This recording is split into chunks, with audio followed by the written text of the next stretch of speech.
Assalamualaikum warahmatullahi wabarakatuh. Kami dari kelompok 2 ingin menjelaskan tentang pemanfaatan dan bahaya radiasi elektromagnetik. Berdasarkan dari diskusi kelompok kami, pertanyaan dari halaman 119, berdasarkan data informasi pada tabel 6.3 gelombang radio dibagi dalam 6 rentan frekuensi yang berbeda. A. Mengapa perlu dilakukan pembagian tentang frekuensi pada gelombang radio tersebut? Jawabannya, pembagian tentang frekuensi pada gelombang radio dilakukan untuk mengatur penggunaan spektrum frekuensi yang terbatas dengan membagi tentang frekuensi yang sesuai. B. Apakah manfaat pembagian tentang frekuensi atau panjang gelombang tersebut?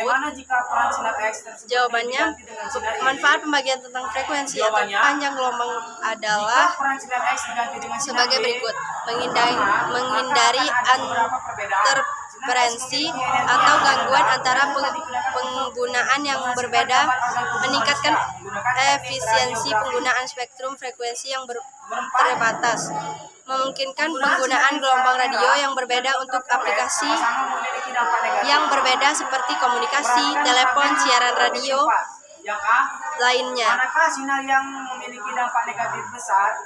C. Setiap stasiun radio FM memiliki nilai frekuensi terdiri karena setiap stasiun radio perlu memiliki frekuensi yang berbeda untuk menghindari interferensi atau gangguan dengan stasiun radio lainnya.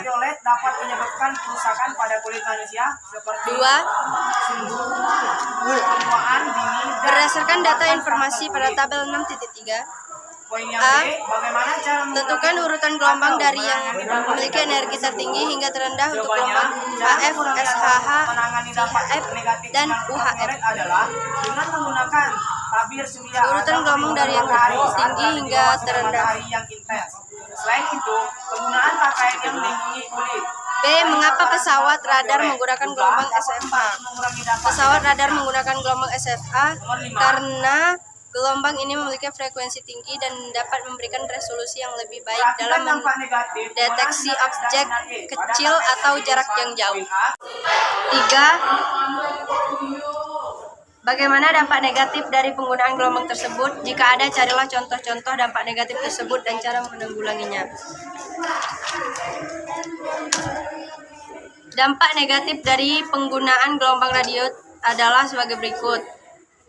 1. Interferensi atau gangguan antara pengguna yang berbeda jika tidak ada pembagian frekuensi yang efektif. 2. Penggunaan gelombang radio yang berlebihan dapat menyebabkan kebisingan elektromagnetik yang mengganggu perangkat elektrik lainnya.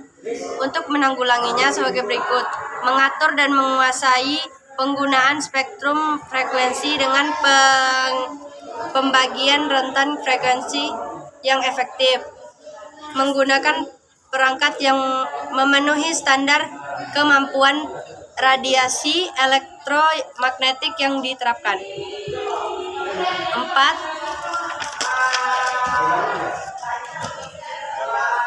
Pada kehidupan sehari-hari, ada banyak menemukan alat komunikasi telepon. A. Apakah jenis gelombang tentang frekuensi yang digunakan untuk alat tersebut? Jenis frekuensi yang digunakan untuk alat komunikasi telepon seluler adalah golongan mikro atau golongan radio frekuensi tinggi. B. Larangan mengoperasikan telepon saat mengisi BBM di pom BBM dilakukan karena adanya potensi bahaya yang disebabkan oleh percepatan api atau ledakan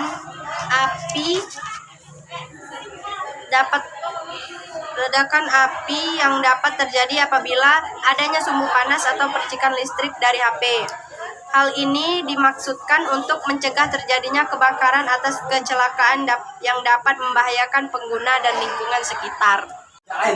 Dari kegiatan 2, sinar inframerah, cahaya tampak, sinar ultraviolet, sinar X, dan sinar Y.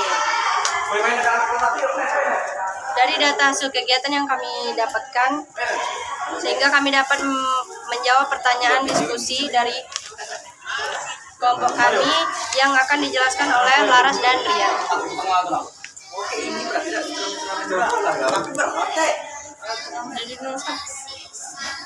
Nomor 1, untuk media transmisi data pada remote control TV atau AC digunakan sinar inframerah. Mengapa tidak digunakan gelombang radio atau sinar ultraviolet? Karena remote control menggunakan sinar inframerah karena inframerah digunakan untuk komunikasi jarak dekat dan tidak dapat menembus tembok. Sementara gelombang radio digunakan untuk komunikasi jarak jauh dan sinar ultraviolet ada yang dapat menembus awan dan kaca. Selain itu, sinar UVC terlalu bahaya dan dapat menimbulkan radiasi pada kulit karena panjang gelombang yang terlalu pendek sekitar 180 sampai 280 nm. Pada gambar 6.6, sinar ultraviolet dapat menunjukkan gambar tertentu pada uang kertas sehingga dapat digunakan untuk membuktikan keaslian uang tersebut. Bagaimana proses tersebut bisa terjadi? Yang pertama, acquisition data. Sinar UV mengambil citra pada uang sebagai data yang diolah secara optimal. Yang kedua, frame processing berfungsi untuk mengkondisikan citra untuk dapat dipisahkan dari latar belakangnya.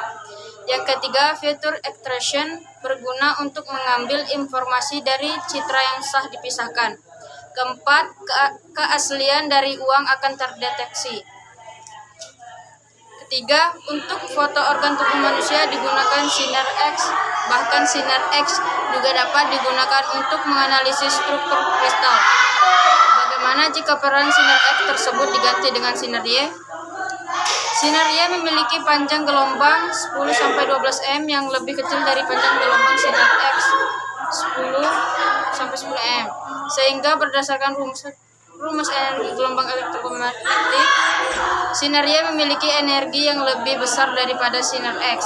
Jika sinar Y menggantikan sinar X untuk foto organ tubuh manusia, risikonya akan lebih besar untuk menyebabkan kanker. Jika tubuh terpapar sinar Y dan sinar Y tidak bisa menganalisis struktur kristal karena energinya lebih besar dari sinar X. 4. Penggunaan sinar inframerah dan ultraviolet sama-sama memiliki dampak negatif. Perhatikan tabel 6.4. A. Manakah sinar yang memiliki dampak negatif lebih besar? Jelaskan. Jika data menunjukkan bahwa dampak negatif sinar inframerah lebih besar dibandingkan dengan sinar ultraviolet, maka sinar inframerah memiliki dampak negatif yang lebih besar. Jika data menunjukkan sebaliknya, maka sinar ultraviolet memiliki dampak negatif yang lebih besar. B. Bagaimana cara mengurangi atau menangani dampak negatif tersebut? Yang pertama, menggunakan perlindungan seperti kacamata. 2. Menjauhi waktu paparan terhadap sinar inframerah. 3. Menghindari langsung terhadap sinar inframerah.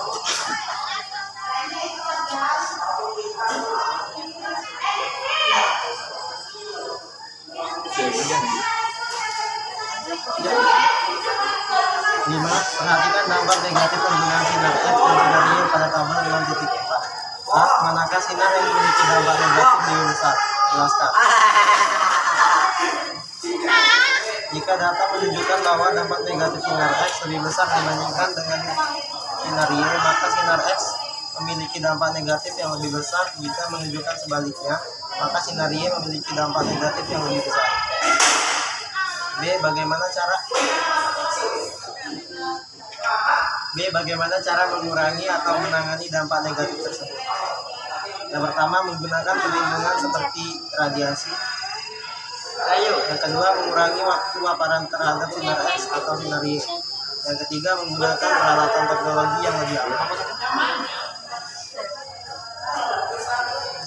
Sekian penjelasan dari kelompok kami. Kami akhiri. Wassalamualaikum warahmatullahi wabarakatuh.